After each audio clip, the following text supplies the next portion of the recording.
అన్నమయ్య జిల్లా Rayachoti municipal council సమావేశంలో అధికారులు కౌన్సిలర్లు ఒకరిపై ఒకరు ఆరోపణలు చేసుకోవడంతో వాడివేడిగా కొనసాగింది. కౌన్సిల్ సమావేశానికి ముందు మాజీ ఎంపీ మాజీ ఎమ్మెల్యే సుగ్గవాసి పాలకొండరాయుడు మృతికి సంతాపం ప్రకటించి మున్సిపల్ కౌన్సిల్ సభ్యులంతా నివాళులర్పించారు. అనంతరం మున్సిపల్ అజెండాను కౌన్సిల్ ఆమోదానికి మున్సిపల్ అధికారులు పంపించారు.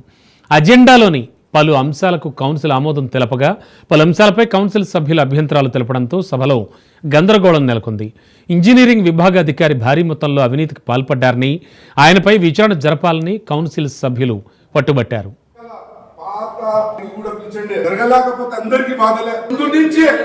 ఏ కాంట్రాక్టర్ కి ఎన్ని బిల్లులు ఇచ్చినారు, ఏం వర్కులు చేసినారు, దాంట్లో డబ్బులు లేవా, ప్రజలు డబ్బులు లేవా, పూర్వంగా బిల్లులు చేసింది కూడా బయటకు తీయాలా. నాకు ఒక చట్టం, వేరే వాళ్ళకు ఒక చట్టం కాదయా.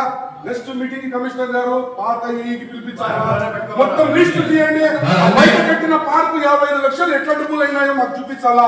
అంటే ముందు సంపాదించిన వాళ్ళకు ఇష్టాలు చేసుకోవచ్చు. ఇప్పుడు వచ్చి కొందరికి బాధ వస్తే వాళ్ళు బయటపడతారు. ఇంతకు ముందు మా చైర్మన్ గారు ఏ రోజు కౌన్సిలర్లకి అడగల, మీ సమస్యలు ఏమైనా ఉంటే చెప్పండి అని.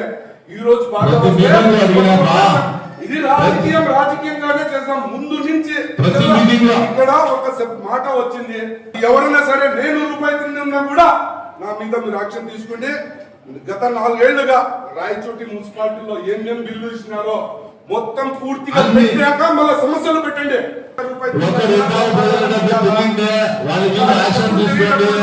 ఇంత ఇదిగా అభివృద్ధి జరగాలంటే అడ్డపడకుండా చేసుకుని కలుపుకొని పోతే అభివృద్ధి జరుగుతుంది. ఒక పక్షాన అభివృద్ధి జరగదు. ఈ విధంగా ముందు అలవాట్లు చేసిన వాళ్ళకు ఈ రోజు బాధ ఉంది. పాత ఏకి పిలిపించి ఏమేం బిల్లులు చేసినారు, ఎవరికి బిల్లులు ఎంత ఇచ్చినారు, ఏ వర్కులు జరిగినాయి మొత్తం ఒక మీటింగ్ పెట్టండి సార్ కమిషనర్ గారు. 7 లక్షల వర్కులు చేసి 30 లక్షల బిల్లులు చేసింది కూడా మీరు తీయాలా.